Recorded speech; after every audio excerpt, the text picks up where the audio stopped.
Hello everyone, स्वागत है आपका हमारे प्यारे से चैनल बहन्स पढ़ाई में। आज हम करेंगे अपनी इंग्लिश की पहली कविता जिसका नाम है माय मदर एट 66। ठीक है, बहुत ही दिल को छू जाने वाली कविता है, पोएम है। ठीक है, और बहुत मज़ा आएगा इसको पढ़ते वक्त। हम सब अपनी लाइफ से ना इसको रिलेट कर पाएंगे। ठीक है, तो ट्वेल्थ में आ गए हो और पोएम अगर पढ़ रहे हो ना आप, तो सबसे पहला काम आपका ये होता है कि आपको पोएम का नाम और पोएट का नाम बहुत अच्छे से याद होना चाहिए। क्योंकि पेपर में अगर कुछ पोएम से रिलेटेड कोई क्वेश्चन आएगा भी ना, तो सबसे पहला क्वेश्चन यही आएगा कि name the poem and right the poet name, इस तरीके से।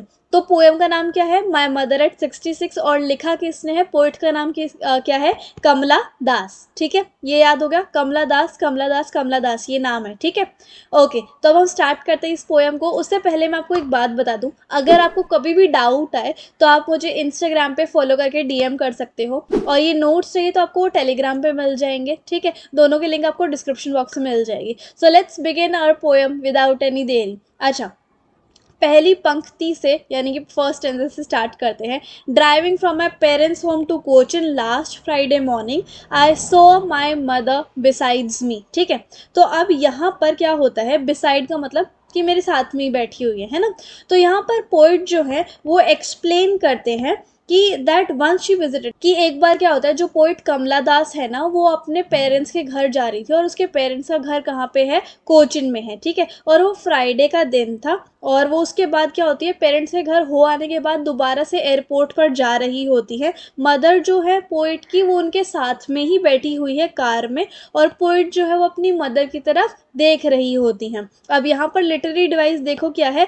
एसोनेंस। कि ये जो पंक्ति है, ये जो स्टेंजा है, to Cochin last Friday morning, यहाँ पर ओ साउंड बार बार यूज हो रही है, टू में, कोचिन में और मॉर्निंग में। तो यहाँ पर जब एक साउंड बार बार रिपीट हो रही होती है तो उसको एसोनेंस कहते हैं। ठीक है, अब यहाँ पर सेकेंड स्टेंजा देखो। Those open mouth her face ashen like that of a corpse and realised with pain. अब यहाँ पर तीन वर्ड हैं। डोज का मतलब होता है नैप लेना, यानी कि जो दिन की एक तरीके से झपकी होती है नींद की, वो। एशन मतलब कि बिल्कुल ही पीला पड़ जाना। और कॉर्प्स मतलब एकदम ही डेड बॉडी जैसा। ठीक है, तो यहाँ पर पोइट जब अपनी मम्मी की तरफ देख रही होती है तो उनकी मम्मी जो है ना वो सो रही होती है। ठीक है, और उनका मुंह जो है ना ऐसे खुला हुआ होता है, ओ ऐसे तरीके से। ठीक है, वो बताती है कि उनकी मम्मी का जो चेहरा है ना, मदर का जो चेहरा है, वो बिल्कुल ऐश के तरीके से लग रहा था। मतलब जैसे बिल्कुल ही चेहरे का रंग उड़ा हुआ है, ग्रे ग्रे पीला पीला सा रंग पड़ा हुआ है चेहरे का। और मम्मी बिल्कुल ही एक डेड बॉडी की तरह लग रही है। अब इस सेकेंड स्टेंजा में जो आपकी लिटरेरी डिवाइस है वो देखो, एसोनेंस, मतलब कि कोई साउंड जो है बार बार रिपीट हो रही है।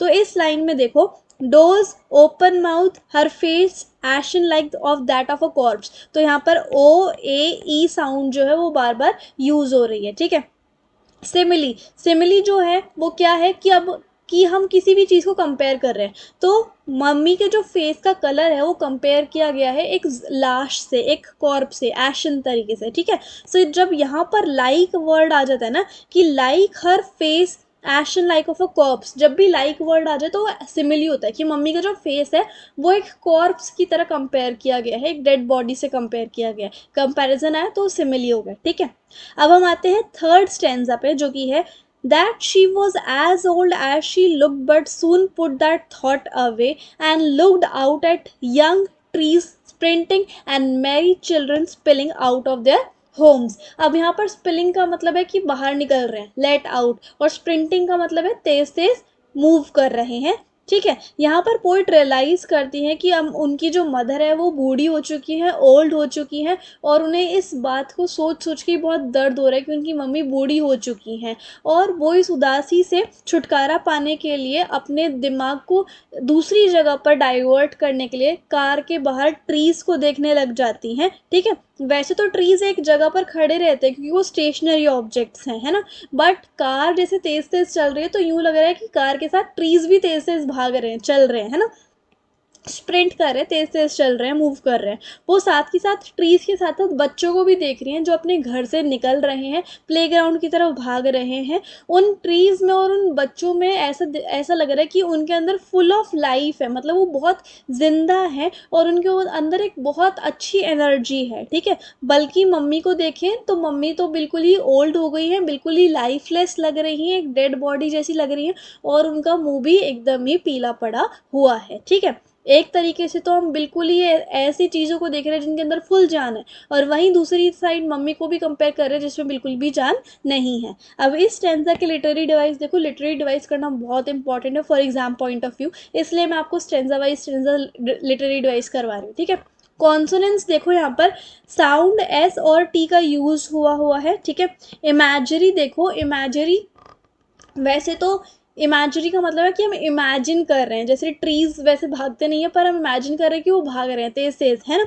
और मैरी चिल्ड्रन स्पेलिंग, तो इन दोनों चीज़ों में कि हम जैसे चिल्ड्रन, मैरी चिल्ड्रन स्पेलिंग है तो हमें ऐसा लग रहा है कि बच्चे जो हैं, मतलब हमें हमारे दिमाग में बच्चों की छवि आ गई है कि बच्चे जो हैं वो बहुत हैप्पीली भाग रहे हैं, ठीक है, प्लेग्राउंड की तरफ। और रिपीटेशन देखो, ये जो वर्ड है लुक्ड, ये बार बार रिपीट हो रहा है, ओके।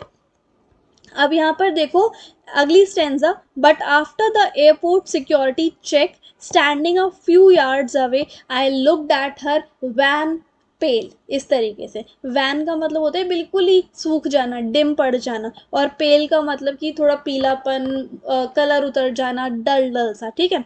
अब पोइट जो है वो कंटिन्यू करती है कि मतलब वो आगे बताती हैं कि अब मैं एयरपोर्ट पहुंच चुकी हूँ, मैंने अपना सिक्योरिटी चेक भी ख़त्म कर लिया है, और अब मैं अपनी मम्मी से कुछ यार्ड्स दूर हूँ। मैं अपनी मम्मी की एजिंग फेस को, यानी कि मेरी मम्मी का जो मतलब बुढ़ापे का जो चेहरा है, मैं उसको देख रही हूँ, बहुत डल डल सा है, बिल्कुल ही कलर उतरा हुआ है, बहुत पतला सा है और बिल्कुल ही पीला सा पड़ गया है, ठीक है, पेल हो गया है। अगली लाइन में देखो क्या लिखा हुआ है, अगली स्टेंजा में, as a late winter's moon and felt that old familiar ache, my childhood fear, but all I said was, see you soon, Amma. All I did was smile, smile and smile.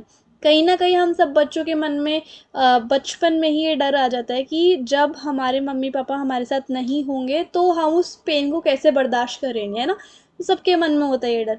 तो यहाँ पर poet के मन में भी same डर होता है, उनके बचपन का ही। पोइट जो है अपनी मम्मी के चेहरे को लेट विंटर्स मून के उससे कंपेयर कर रही होती हैं कि जैसे सर्दियों में जो चांद होता है, जो मून होता है, वो शाइनी नहीं होता, एकदम बिखरा बिखरा सा होता है ना। और उनकी मम्मी का चेहरा भी बिल्कुल ऐसा ही लग रहा है कि जैसे उन्होंने अपनी यूथनेस या फिर जवानी को बिल्कुल ही खो दिया है, अपने चेहरे की जो चमक है उसको बिल्कुल ही खो दिया है, क्योंकि अब उसकी मम्मी जो है बूढ़ी होती जा रही है और कमज़ोर होती जा रही है ना।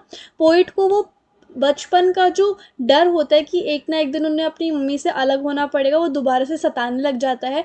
बचपन में वो बिल्कुल भी इस चीज़ को सहन नहीं कर पाती थी कि एक दिन उन्हें उन्हें अपनी मम्मी से अलग होना पड़ेगा, लेकिन अब वो टाइम आ गया है क्योंकि उनकी मदर जो है वो ओल्ड होती जा रही हैं और उनकी डेथ होने वाली है। और पोइट को ऐसा लगता है कि शायद ये लास्ट टाइम है कि मैं अपनी मम्मी को देख रही हूँ या फिर मिल रही हूँ। वो इस दर्द को छुपाने की कोशिश कर रही होती हैं और वो अपने मम्मी से लास्ट टाइम यही कहती हैं स्माइल करके कि सी यू सून अम्मा, और वो अपनी मम्मी को खोना नहीं चाहती इसलिए वो ऐसा बोलती हैं। लिटरेरी डिवाइस देखते हैं अब हम। लिटरेरी डिवाइस है रिपीटेशन। स्माइल वर्ड का जो रिपीटेशन है, smile and smile and smile, वो बार बार रिपीट हो रहा है। राइमिंग स्कीम कोई फॉलो नहीं हो रही इस पोएम में। और सिमिली देखो, मदर का फेस जो है वो लेट विंटर मून के साथ कंपेयर किया गया है, ठीक है। और इस तरीके से, तो इस तरीके से हमारी जो पोएम है ख़त्म होती है। एंड आई होप आपको समझ में आया होगा जो भी मैंने समझाया। वीडियो अच्छी लगी होगी, मेरे पढ़ाने का तरीका अच्छा लगा होगा। इंस्टाग्राम टेलीग्राम पे ज़रूर फॉलो कर लेना। So if you like the video and the explanation then please like share comment and subscribe the channel. Thank you so much.